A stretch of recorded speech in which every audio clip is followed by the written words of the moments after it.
श्री राम मंदिर का शिलान्यास होने वाला है, उस पर और तमाम मसलों पर बात करने के लिए हमारे साथ स्वयं साक्षी महाराज जी मौजूद हैं। इनसे बात करेंगे। महाराज जी, सबसे पहले तो भव्य राम मंदिर का जो शिलान्यास हो रहा है उसको लेकर बहुत बहुत मुबारकबाद आपको। बहुत बहुत धन्यवाद। और ये मुबारकबाद सारे देशवासियों को, करोड़ों करोड़ों उन लोगों को जो राम भक्त हैं, वो देश में रहते हैं, विदेश में रहते हैं, और माननीय सुप्रीम कोर्ट, माननीय नरेंद्र भाई मोदी, अमित शाह जी और पूरी सरकार को बधाई और धन्यवाद कि एक नए युग की शुरुआत हो रही है। महाराज जी, जहाँ एक और सभी खुश हैं कि वहाँ पर एक भव्य राम मंदिर का निर्माण होने वाला है, लेकिन उसका जो टाइमिंग है उसको लेकर सवाल उठ रहा है। क्योंकि अगर हम बात करें कि कोरोना में ऐसी क्या जल्दी थी कि वहाँ पर ये चीज़ करने की, कि लोग इकट्ठा होंगे और वहाँ के साधु संत कुछ कोरोना पॉजिटिव भी हो गए, ऐसे में तमाम लोग होंगे, प्रधानमंत्री होंगे, तो आखिर जल्दबाजी क्या थी? देखिए, विरोधियों का धर्म होता है विरोध करना। अगर विरोध नहीं करेंगे तो विरोधी कैसे कहलाएंगे? आपको याद होगा, मीडिया के माध्यम से भी, वैसे भी समय समय पर विरोधी हम जैसे लोगों को, हमारी पार्टी को कटघरे में खड़ा करते रहे हैं कि अयोध्या का मामला ये मंदिर निर्माण के लिए नहीं, ये वोटों के लिए कभी बनाएंगे ही नहीं। बिल्कुल। तो बार बार ये विपक्ष के द्वारा कहना कि ये राजनीतिक मुद्दा है, वोट भुनाने के लिए हिंदुओं को पागल बना रहे हैं, ये कभी मंदिर बनाएंगे ही नहीं। उससे भी बात आगे बढ़ी तो सौगंध राम की खाते मंदिर वहीं बनाएंगे, पर तारीख नहीं बताएंगे। अब मंदिर भी बन रहा है, तारीख भी बता दी गई, 5 अगस्त भी तय हो गया। कि सावन और भादों में कोई मुहूर्त ही नहीं है, ऐसे में मुहूर्त सदा होता है। मैं भी पढ़ा लिखा हूँ, वेदांताचार्य हूँ, गुरुकुल में पढ़ा। आपके हिसाब से मुहूर्त पे काम हो रहा है? निश्चित रूप से मुहूर्त में काम हो रहा है, और अभिजित मुहूर्त में हो रहा है। और अभिजित मुहूर्त में जो कार्य होता है उसमें कभी कोई रुकावट पैदा कर नहीं सकता। तो इसकी जितनी प्रशंसा की जाए उतनी कम है। एक नए युग का प्रारंभ हो रहा है, और अच्छी बात यह है हिंदू मुसलमान दोनों प्रसन्न हैं। अब कुछ ठेकेदार, धर्म के ठेकेदार, उन्हें लगता है कि श्रेय हमें मिलना चाहिए। अब उनके दिल में दर्द है, तो अपने दर्द को बयान करें। क्या आप कोरोना से क्या उसको नज़रअंदाज कर सकते हैं? देश में जो माहौल है कोरोना को लेकर, अमेरिका को भी पछाड़ चुका है, अब नंबर 1 की पोजीशन पे, रोज केसेस बढ़ रहे हैं। ऐसे में कोरोना को लेकर क्या इस वक्त अस्पताल ज़रूरी थे या राम मंदिर? वो तो बनना था क्योंकि कोर्ट ने कह दिया बनना था, लेकिन इस वक्त तो ज़रूरत अस्पताल की थी। देखिए, जहाँ तक कोरोना का प्रश्न है जी, सारे हिंदुस्तान को, नरेंद्र भाई मोदी को बधाई देनी चाहिए कि समय से पहले कोरोना से लड़ाई लड़ने के लिए कदम उठा लिए गए। हिंदुस्तान जीतेगा, कोरोना हारेगा, वो लड़ाई एक है, उसको हम लड़ रहे हैं। भारत सरकार, प्रदेश सरकारें लड़ रही हैं। और तीसरा ये जो अयोध्या वाला मामला है जिस पर आज प्रश्न खड़ा किया जाता है, ये 950 साल से पुराना मामला। कितने बलिदान हो गए, कितनी लड़ाई हो गई, और मैं तो उसी में पैदा हुआ हूँ। तो मुझे तो लगता है मेरे कपड़े रंगना सफल हो गया, मेरा राजनीति में आना सफल हो गया, मेरे सारे काम हो गए। वहाँ के मुख्य पुजारी और 16 और लोग अन्य वहाँ पॉजिटिव हो गए, वो पुजारी को शामिल भी नहीं होता। ऐसे में जब कार्यक्रम होगा और लोग अगर पॉजिटिव होते हैं तो जिम्मेदारी किसकी? पॉजिटिव कौन कहाँ कैसे हो जाएगा, उनके अनेक कारण हैं। हमारे उन्नाव में हमारे विधायक बम्मालाल पॉजिटिव हो गए, हमारे अरुण सिंह जी बिलासपुर पॉजिटिव हो गए, हमारे पूर्वा के विधायक अनिल सिंह पॉजिटिव हो गए, और अनेक पॉजिटिव हो गए। तो पॉजिटिव के लिए कई मुख्यमंत्री पॉजिटिव हो गए। तो कोई काम करना थोड़े छोड़ देगा। पॉजिटिव होने के डर की वजह से अगर भारत सरकार कटघरे में बैठ जाए, अगर प्रदेश सरकारें कटघरे में बैठ जाएं, मैं भी कटघरे में बैठ जाऊं, कोई काम ही नहीं करे, जिलाधिकारी एसपी सब कटघरे में बैठ जाएं, अब अगर कहीं कोई पॉजिटिव होता है तो भारत बहुत आगे बढ़ चुका है। आपको पता है 10.5 लाख से ज्यादा लोग ठीक हुए।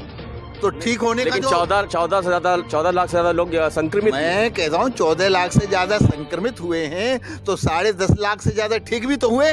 अनुपात देंगे ठीक होने का। और उतना तो तब जो लोगों को समझाया जा रहा, सब लोग समझ नहीं पा रहे हैं, उसके बाद भी स्थिति बहुत बढ़िया है और इसकी सारे विश्व में प्रशंसा हो रही है। आपने बात की उन्नाव की, तो उन्नाव की अगर हम बात करें स्वास्थ्य चिकित्साओं को लेकर, एक आंगनवाड़ी कार्यकर्ती की मौत हो जाती है क्योंकि उसको समय पे इलाज नहीं मिला। उसको माननीय सदर विधायक उस बात को उठाते हैं और कहीं ना कहीं अपनी सरकार के सिस्टम पर एक सवाल उठाया था। तो उन्नाव में स्वास्थ्य को लेकर दिक्कतें हैं और आप कह रहे हैं कि स्वास्थ्य सिस्टम बहुत अच्छा चल रहा है। देखिए, मैं जिला का प्रशासन जिस तरह से काम कर रहा है, मैं पूरी तरह संतुष्ट हूँ। कहीं न कहीं गलतियाँ थोड़ी बहुत हो जाती होंगी, और वो जैसे ही संज्ञान में डाला जाएगा उसका तत्काल इलाज होगा। मैं एक आध्यात्मिक गुरु हूँ। मेरा मानना है कि मृत्यु का कारण बीमारी कभी नहीं होती, मृत्यु का कारण जन्म होता है। और जातस्य ध्रुवो मृत्यु ध्रुवम जन्म मृतस्य च, जो जन्मा है वो जरूर मरेगा। मरने का तरीका अलग हो सकता है, कोरोना हो सकता है, बुखार हो सकता है, एक्सीडेंट हो सकता है, कोई और कारण हो सकता है। तो अमर तो राम भी नहीं रह पाए, अमर तो कृष्ण भी नहीं रहे। कोरोना से जो मर रहे हैं उनको मरना ही था। नहीं, उनको नहीं मरना था। जो जन्मा है वो मरेगा, मैं भी मरूंगा, मृत्यु आपके पास भी आएगी। तो फिर स्वास्थ्य संगठन क्यों काम कर रहा है? बैठ गया चुपचाप। संगठन आदमी निरोग रहे, हारी बीमारी न हो, बेवजह न मरे, जिस कारण से जन्म हुआ समय पर मरे। अब उस समय को भगवान जानता है, साक्षी महाराज नहीं जानते। लेकिन कोरोना के लिए जितना बड़ा इंतजाम, जितनी बड़ी व्यवस्था हमारी केंद्र सरकार ने, प्रदेश सरकार ने की है, उसकी प्रशंसा होनी चाहिए। जी, आप कह रहे हैं कि आपको पूरा भरोसा है आपके उन्नाव का जो एडमिनिस्ट्रेशन है उसके कार्यशैली पे, लेकिन आपकी ही पार्टी के विधायक धरने में बैठ जाते हैं। कल की बात करें तो रात 2 बजे वो इसलिए बैठ जाते हैं कि एक सरकारी ज़मीन पर अवैध रूप से निर्माण हो रहा था और वहाँ पर उनको गिरफ्तारी के बाद वो उनको छुड़ाने के लिए बैठ जाते हैं। आप कह रहे हैं संतुष्ट हैं, पर आपकी पार्टी के विधायक संतुष्ट नहीं। मैंने विधायक जी से बात की, उन्होंने कहा कि मैं कोई धरना पर नहीं बैठा, मुझे सूचना मिली तो मैं गया जरूर था, लेकिन मैं धरना पर नहीं बैठा। और मैंने जिलाधिकारी और कप्तान साहब से बात की, उन्होंने ऐसा कोई मामला नहीं है, मामला सारे का सरल पटाक्षेप हो गया। परंतु कौन क्या कहता है जी, कौन क्या करता है, मैं उसको ज़्यादा महत्व नहीं देता हूँ। आप संतुष्ट हैं? लेकिन दिन में कम से कम 2 या 3 बार जिला के संदर्भ में पूरा का पूरा क्या स्थिति है जिलाधिकारी और अन्य अधिकारी मुझे बताते रहे हैं। और कहीं मुझे शिकायत मिली है, आपको जानकर खुशी होना चाहिए कि मैं 24 घंटे में कभी भी अपने फ़ोन को ऑफ नहीं करता हूं। तो जब भी मेरे पास कोई सूचना आई और मैंने जिलाधिकारी के संज्ञान में डाला है तो तत्काल उसमें कार्रवाई। आप फोन ऑफ नहीं करते, लेकिन पूरे कोरोना काल में, लॉकडाउन दरमियान आप उन्नाव में अपने जो आपके प्रिय जनता थी उनके बीच आप नहीं आए? नहीं, मैं कई बार आया, मैं आज भी आपके बीच खड़ा हूँ। और जितना कार्यकर्ताओं से हमने काम कराया है, शायद कम लोगों ने कराया होगा। दिन रात लोग लगे रहे हैं।